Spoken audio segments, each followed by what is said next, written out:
B'shut Rav. Thank you very much to the Rav for doing this session for us. We are pleased as well, Baruch Hashem, that the Rav is back in good health and is able to join us. As always, we've got a lot of questions. We are going to focus today in Yitzhak Hashem on those that were on the topics of Shabbat, Tefillah, and Berachot. I will just begin with reminding people of the rules. If everyone could please remain muted until I tell them otherwise. If you submitted a question, then you will have an opportunity after the Rav has answered to unmute yourself and ask any clarifying questions. The first question is from Chaim Ginsberg. When making early Shabbat, does one need to eat at least one kazayat of bread after Shkia during the course of his meal? This is a good and relevant practical question. The simple answer is no, one does not need to do this. It is mutar to, when making early Shabbat or Yom Tov early, it is mutar to begin eating immediately, having finished the tefillah, having made kiddush. It is mutar to eat immediately. One does not need to eat part of the meal or kazayat of bread after the shkia. Now, why do I say this? I think it's important that we explain. Let us begin at the beginning. It says in Masechet Berachot that Rav Solesh el Shabbat be'erev Shabbat. Rav would sometimes daven the tefillah of El Shabbat when it was still Friday afternoon. Excuse me. It does not state exactly what time of day he did this.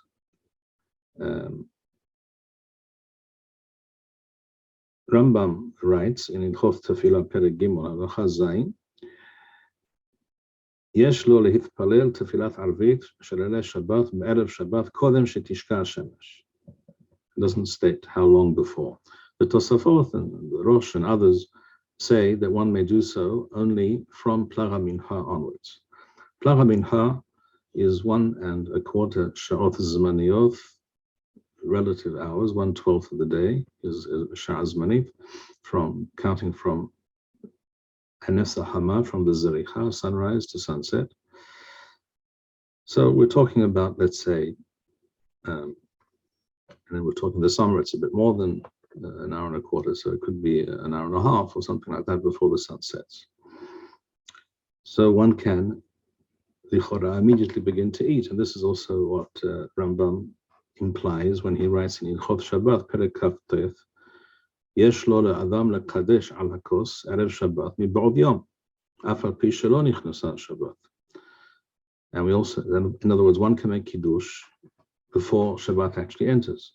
And it's also known that, and Rambam certainly agrees, that en kiddush ela b'mkom seudah. So if you can make kiddush, it follows that you can also start, you must in fact eat relatively juxtapose the eating to the kiddush. And this is the simple meaning of what we find in the Torah and Siman Resh Samech Zayin. But the Torah writes very telegraphically. He writes, "Uperashua Tosafot shemiplaga mincha ulemala yachol lahadlik haner ulekarev Shabbat b'tfilat arvit." And he says nothing at all about not being able to eat immediately. The Shulchan Aruch is even more explicit. He says in Siman Resh Samech Zayin, Rabbeinu Bet Yosef writes, "U'iplara minha yachol ladlik u'lekabel Shabbat b'tfilat arvit," as we just saw the Torah, "u'le'achol miyad," and one may eat immediately, says the Shulchan Aruch. In the Mishnah Berurah, he says, "V'yuchal livmor sudato mib'od yom," and one can also complete the meal beforehand. And then he also brings the other opinion, which is mentioned for the first time in the Sefer Hasidim and the Maharami Prague in Gvurot Hashem, Perek Memchet. These are the earliest sources that one must eat at least a part of the Seudah when it is actually still, when it is really Shabbat. In other words, Lichora, at least after the Shkia, or perhaps you could even claim it means after Tzet HaKochavim. And interestingly, the Bach accepts this position in Siman Tawain Beth.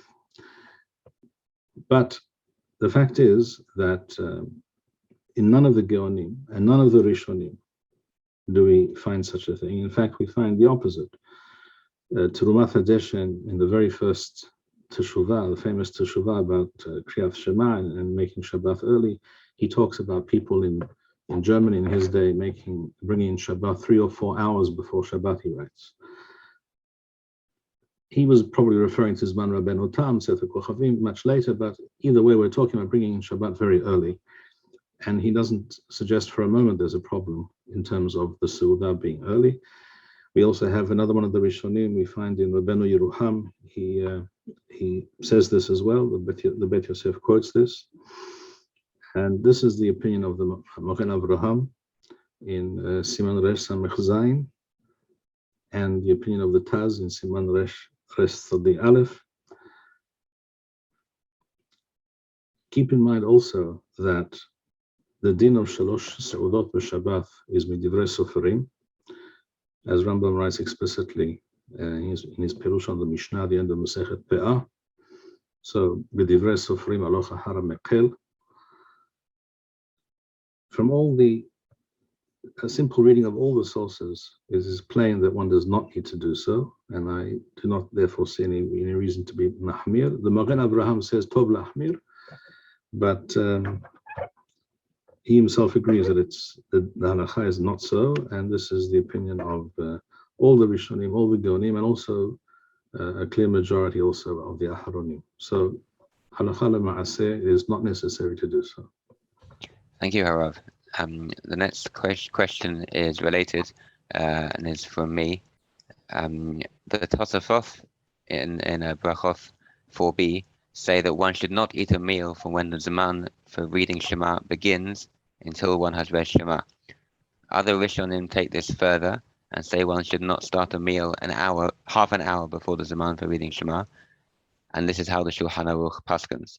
Does the Eretz Yisrael minhag of saying Shema in bed not contradict this rule? What is the halacha, and does one need to be careful when making early Shabbat to start the meal 30 minutes before Tzet HaKochavim? Very well. Here too, I think we need to explain briefly the background. The fact is that it is not mefurash anywhere in Hazal that one may not eat before reciting Kriyat Shema Shel Arvit. The Tosafot write this in Masechet Berachot Daf Daled Amud Beth, where they themselves write, Mikan mashma shemisha shegia zman Kriyat Shema shelayla she'en lo le'echol seudah ad shikra Kriyat Shema v'yitpaler Arvit. And this is an interesting point, because the Tosafot say it's mashma. From what is it mashma? The Talmud here in the Masechet, in the Bavli, it should be noted, Dafka and the Talmud Bavli brings the Baraitha, which speaks about a person reading Shema and saying Tefillat Arvit before going home and having his meal and going to sleep. And the Talmud Bavli itself connects this to the opinion that Tefillat Arvit is Chova, as it states here on Daf Daled Amud Beth. In other words, it's possible to understand this Baraitha saying that a person should first say Shema and Tfilat Arvit. That's the lashon of the Baraitha. Koreh Kriyat Shema umith palel, and then wa'ochel pito, etc. So from this one can definitely understand, this is implied by the Talmud, as I say, that it's due to the idea of Tfilat Arvit Chova that this is being stated. On top of this, there's no doubt, there's no question that in Eretz Yisrael this was not the practice. We see this in the Talmud Yerushalmi very plainly, that the minhag was to say Arvit at the end of the day, probably immediately after the Shkia, after sunset, and then people would go home and eat, etc., and they would say Shema before going to sleep with the Barachot. this is the opinion of Rabbi Yoshua ben Lewi, as we know, mentioned there in Masechet Berachot also. In the Talmud Yerushalmi, this is plain. We also have the statement in over there in the Talmud Yerushalmi that Rabbi Yosef said to his Talmidim, if you wish to study Torah at night, seeing that you should read kriyat shema shel arviv by Hasot, by midnight, then make sure you read before midnight. But up until that point, you can study. There's no mention and there's no implication that one could not eat before having done so. One would have to claim that they were fasting for many hours, perhaps. This is not a reasonable assumption. And we also find in the Avot the Rabbi Nathan that it states that Arla Lamita Yikra Miyad, that a person recites Shema immediately upon getting into his bed or about to get into his bed, so that he will not lie down, put his head on the pillow and be so tired that he immediately falls asleep. So briefly, what we see is this, that this claim of the Tosafot and certain other Posekim is not mefurash. It is they claim that it's implied, but the fact is it's not very clearly implied at all. And in the Yerushalmi, it's plain that the practice was otherwise. So regarding the question, when one makes Shabbat or Yom Tov early, should one be careful to start the meal 30 minutes before Sefer Kochavim? I don't think that it is a chovah to do so. It, of course, is not a bad thing to do at all. And it's always a good idea, and this I will state, it is always a good idea to recite Shema and Tefillah, either at the beginning of the evening so that one doesn't forget, or to have a fixed minhag to say Shema always before one goes to sleep, and then one is unlikely to forget. One, of course, can, by the way, start the meal, see that it is time for Shema, and stop eating for a brief time, be mafsik al shulhano, as it says in Masechet Sukkah, and recite Shema. It only takes, Rambam says it takes isur sha'ah, a tenth of an hour to recite Shema with the brachot. That's 6 minutes. So 5-6 minutes to say Shema. It's not a difficult thing to do, even if it means stopping the meal for a few moments. But I do not think it's actually a requirement. Okay. And thank you for the answer, Harav. With Sfirat omer, given that that's according to most opinions, the Rabbanan, would we say Kal v'chomer that there's no... Precisely so. Kal v'chomer with regards to Sefirat HaOmer, which according to the Peshat of the Sugya in Masechet Benahoth is clearly Midivrei Soferim, Zecher LeChurban. It's very difficult to understand Rambam's opinion, which is a Daf Yahid, as far as I'm aware, amongst the major Rishonim, that it is Minat Torah B'zman Hazeh. Then it's Kal v'chomer, as you say, that we can count the Omer later as well. It is always good to have some way of reminding oneself. One can come up with some kind of siman, some kind of like tying a yellow ribbon on the oak tree. One can do all sorts of things that one sees, one will notice, one will see in the house, one will have next to his bed or somewhere in the house, which he will notice, which will remind him to do these things. But that's true every day of the year.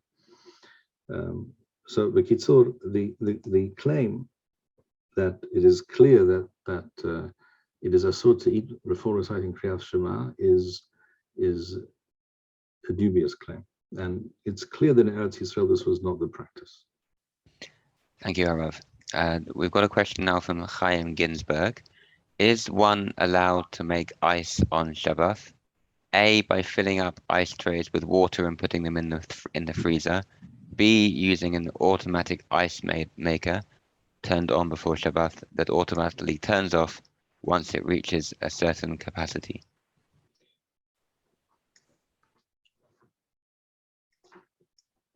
Another good question. Those who say it is asur to make ice cubes on Shabbat usually claim it is asur mishum nolad, because a new form of water is being created by freezing that water. It should be stated, first of all, that according to Rambam, any Isur Nolad b'Shabbat, only on Yom Tov. So it cannot be Asur Mishum Nolad on Shabbat according to Rambam. That's number one. Number two, according to those who claim there is Isur Nolad on Shabbat, which is most of the Posukim,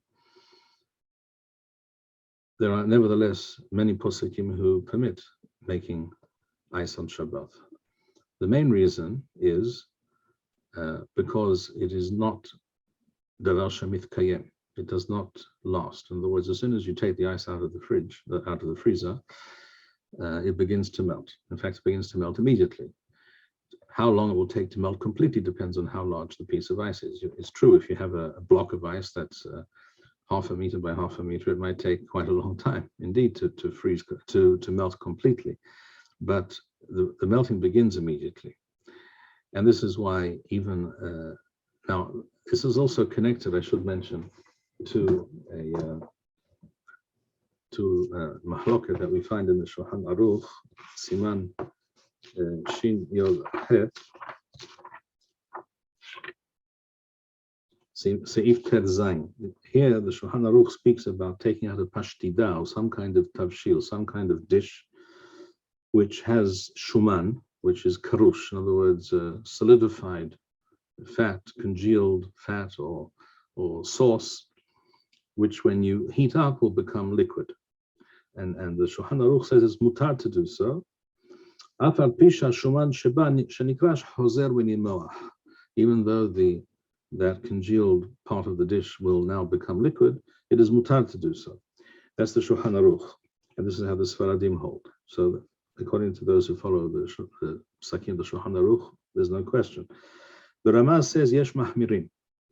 V'nagu lahmir, mil b'makom tzorech yesh lismoch hasvara rishona. Even the Ramah who says that the minhag is to be mahmir, he also is not very definitive about this. He says, b'makom tzorech yesh lismoch. I would ask the question, mazim makom tzorech? In Eretz Yisrael in the summer, it's always a makom tzorech to have some ice.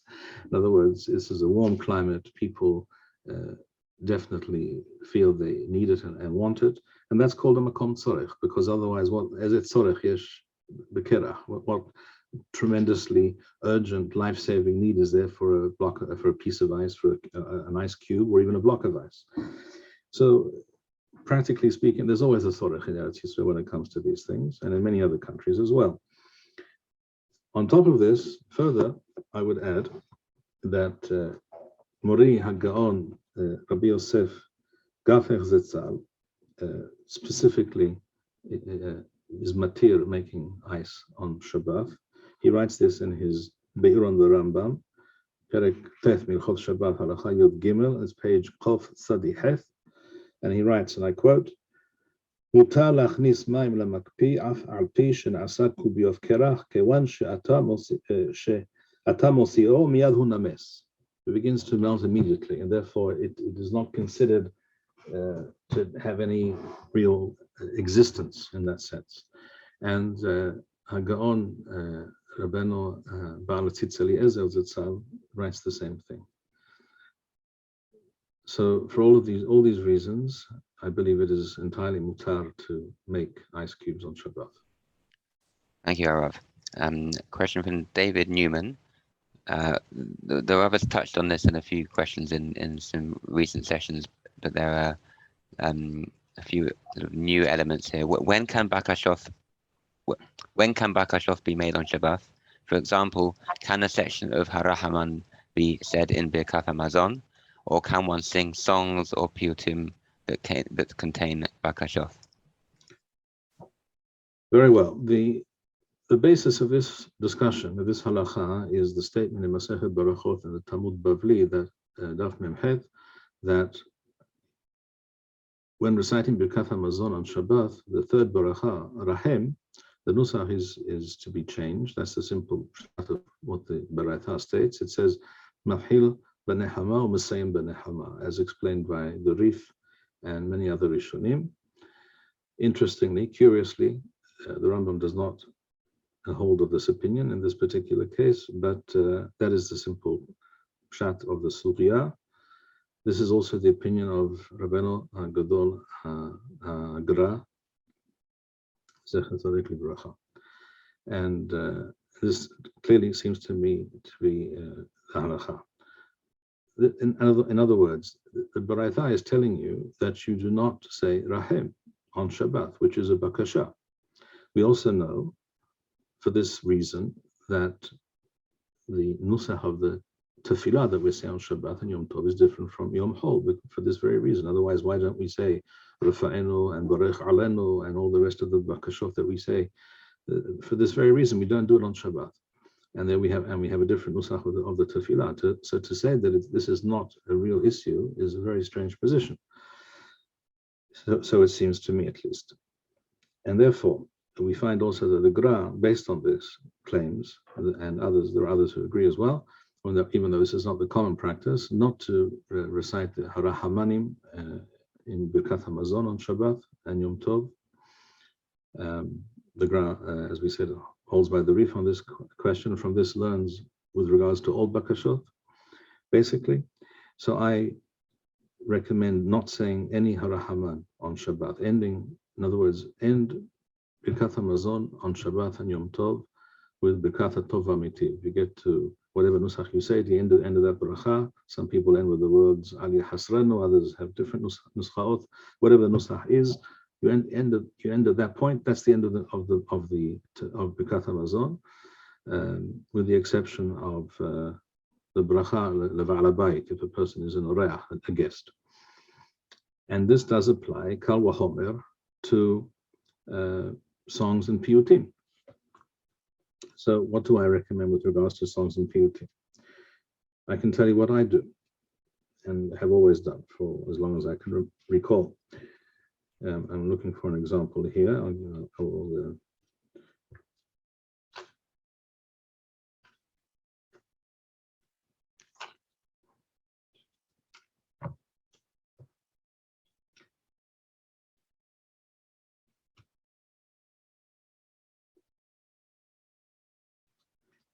take, for example, the piyut, which is a very beautiful piyut, and also I think the earliest that we have, so certainly amongst the more common ones with which we are familiar. Tzur Mishelo Achano. No one knows who wrote it, but it's very early, and it's clearly from Eretz Yisrael, by the way, because of the nusach Hazonet Olamo Ro'eno Avinu, etc. So we have in the third bayit, we have, and it's based, of course, on the brachot of Birkat HaMazon. So the third bayit, the third stanza begins, Rahem b'hasdecha, ala mechas surenu. So that's the same as saying Birkat HaMazon, Rahem, and that's, we just said, one does not do on Shabbat. So what do I say? I say, instead of Rahem b'hasdecha, I say, Nahamenu surenu. I just sort of stretch it out with the tune in such a way that it fits very, very simply and easy and comfortably. So I say Nahamenu Thurenu b'mishkan kevodecha, not Rahem b'hasdecha ala mechas Thurenu wa'al mishkan kevodecha, but rather you have to somewhat modify the lashon, and you say Nahamenu Thurenu b'mishkan kevodecha uvizbul tifaltenu, etc. And I think in that way one can circumvent the problem, and the same can be done with many other piyutim, many other. You will find if I'm not going to go through all the various piyutim that many people sing on Shabbat, but you can find a similar problem in the Chadodi, and you can find in many other Zemirot, etc. In all these cases, you can make a small change with a small amount of creative inspiration and work around the problem. Thank you, Rav. Next question is also from David Newman. The Rav has spoken about carrying on Shabbat before, but would he be able to clarify what are considered a Reshut HaRabim, a carmelit, a Reshut HaYachid, and a Machon Shilo? Very well. Briefly, the Rambam discusses these definitions in Hilchot Shabbat Perek Al-Ba'asar. I will quote briefly from Rambam. He says here, Ezohi Reshut HaRabim, Midbaroth U'Ya'arim. And the next word is, that's the question, what's the next word? Is it Sadoth, fields, or Shuwakim, marketplaces? There are two nuschaot. Rambam's son claims that the correct nusach is Shuwakim. So let's discuss this for a moment. I'll read another few words and I'll explain. Which is approximately 16 amot, is approximately 8 meters. Tikra. Excuse me, and it should not be covered. The roof should be over it. Reshut Rabim is a place that is, as the name implies, a place that is designed for as a public thoroughfare for people, the public, to use to get from place to place. So that includes streets and thoroughfares, and also, especially according to this nusach in the Rambam, shuwakim refers to a marketplace, which is exactly what Chazal call a palatia, as it appears in Chazal, which is from the Latin term, which is entirely almost identical with the modern Italian term piazza, which is a market square. And the Rashba writes in Abu Kodesh that a market square is also a Reshut Rabim, and the Ya'bes praises him profusely for making this, stating this as a chidush, as it were. Although according to this nusach and the Rambam, it's not actually a chidush. But either way, any place which is designed as a public thoroughfare is a Reshut Rabim, unless it is roofed over, covered, or unless it's very narrow, less than 8 meters. Most streets are not, and or unless it is a dead end. Basically, that's a Reshut Rabim. The requirement that it be used on a daily basis by 600,000 people, Shishim Ribo, is not to be found anywhere in Chazal, as the Ramban points out in his Hidushim, on Masechet Shabbat and Eruvin, and where he is expresses tremendous surprise at what Rashi writes in Masechet Eruvin on this matter. It is, as I say, found in Rashi. One can find it in one other source in the Geonim, but in all other sources in the Geonim it is not mentioned. That's Reshut Rabim. Important to know. Reshut Yahid is basically any area which is surrounded by walls, by fence, which is designed for individual use, or even for a great number of people. But if it is surrounded by a fence or a wall, etc., is a Reshut Yahid. So even an entire city, if it is walled, shall we say, or fenced in, or yishuv that has a fence around it, and it has a gate which is closed at night, that is Reshut Yahid min Torah. We need to make an eruv in such a place, because it is not really an entirely private place like a house. So that we will make the distinction between a standard or normal or day-to-day Reshut Yahid and that kind of Reshut Yahid. A carmelit is one perush of the term carmelit. One interpretation of that name is, as Rashi writes, Milashon Carmilo, which means basically a forest. In other words, it's an outside area like a paddock, a forest, what have you, but it's not designed as a public thoroughfare. So it's not a private area, but it's also not really a public area. And that's the other interpretation of the term carmelit, which is that it's like an almanah, the Aramaic word, being similar to the word carmelit for an almanah. In other words, she's neither a bethula, who was never married, nor she's an eshet ish. So something in between. So carmelit is something in between those two. And a Machon Patur is the less significant category, which is a place which is less than 4 by 4 tefahim, and it is more than 3 tefahim in height or in depth. Those are the basic definitions. Thank you, Arav. If one had a yishuv that's completely fenced and gate that's locked at night, but within the yishuv there's some sort of central meeting place, that according to the Rashba would have the din of a platia. Would the Rav be machmir like the Rashba and the Yabetz on that? that that yishuv is still a Reshut Rabim? My understanding is that such a place, if there is a fence or a wall around the place, even if there is such a meeting place or a square, if the yishuv is entirely surrounded, I think that it is not considered a Reshut Rabim.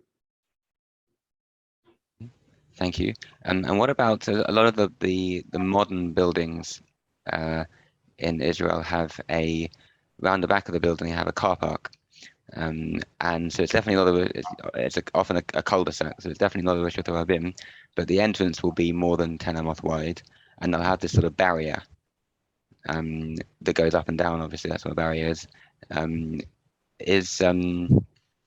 Would a car park like that be a Reshut Yachid or a carmelit, or does that barrier count as a obviously, the answer obviously could vary from place to place, depending on the construction and the various details, but it's frequently would be a carmelit, I think, yes.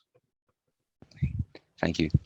The next question is. I think I just add, if it is entirely fenced in and closed off, then it would be a haser. It would be part like a haser harabim, haser, which is a Reshut Yachid mitzad, in terms of the fact that it's surrounded by a fence or a wall. On the other hand, it belongs to many people, so the eruv would apply to that as well and could be made for that area. But would this barrier, which is basically a horizontal bar, with maybe about a meter high usually, with bollards on each side, would that count as a surat ha-petach for this purpose? I think it would, yes. Even if there's a gap on either side for people to walk? I think so, yes. Yeah. Interesting. Thank you. Amen. Thank you, Harav. Thank you, Rabbi Bar-Hayim. We would like to encourage our viewers to share these videos with friends and send in your responses. We would also like to suggest the following opportunity to our viewers. If you identify with Rabbi Bar-Hayim's message and would like to sponsor or dedicate a video interview with the rabbi in honor or memory of a loved one, if you would like to obtain Birkon Nusach Eretz Yisrael or invite the rabbi for a speaking engagement, please email us at office@machonshilo.org. If you are inspired by Rabbi Bar-Hayim's message and would like to get involved in Torah Eretz Yisrael activities in your local area, please fill out the relevant form by going to the link which appears on the screen.